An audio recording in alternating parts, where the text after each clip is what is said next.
Потому что биздин оюбузда өндүрүш жок, биздин оюбузда миграция болду.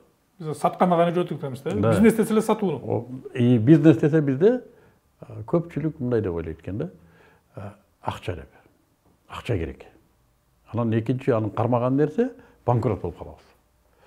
Экөөсүнүн ортосунда эле анан акча керек, анан банкрот. Анан ага кичине продвинутый ойлонгондор коррупция бар, анан налог. Булар стереотиптер, андай эмес.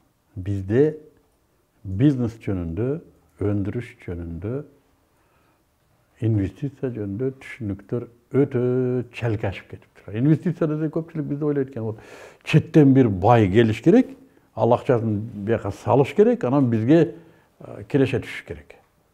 Неге? Ал нерсени тайынеңби? Неге ал сага алып келип, сага киреше бериш керек? Жашоону билбейт биздин жаштарыбыз. Аны үйрөткөн эч ким жок. Ата-эне үйрөтпөйт бүгүн жаштарды жашоого.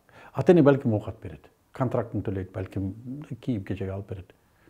Үйрөтпөйт жашоо. Именно күйөөсү менен ажырашкан кыз үйрөтөт. Да кантип ажырашпаштыкты? Себеп ал ажырашып кеткен. Анда кайра жарашат эле да. Жок, кайра жарашуу бул эми башка маселе. Эми турмушка чыкса, мурда катаны кетирбейт. Салымбековго барчы сени бир нерсеге үйрөтө алабы экен. Миллиондор аябай көп. Аны табыш башка, үйрөтө билиш башка. Бизде ушундай жана Советтер Союзу ыдырагандан кийин жаштардын түшүнүктөрүн тартиптей турган бир дагы институт калбаптыр. Ошон үчүн биз үйрөтө баштадык.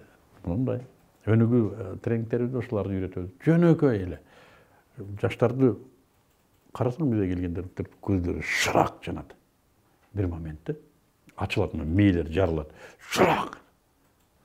Ага чейин стереотиптер менен жүрө берет. Жеңил-желп ойлор менен, үстүртөн ойлор менен жүрө берет. Бизнес такыр башка нерсе, бул жерге сиңип калган нерсе башка. Ал көпөстөр, алар жалганчылар, алар шылуундар, эпте бирден жеңил акча таап алгандар. А көрсө такыр башка командалык иш, такыр башка чыгармачылык иш, лидерлик иш, жоопкерчилик, да? И болгондо да чыныгы чыгармачылык бизнес экен.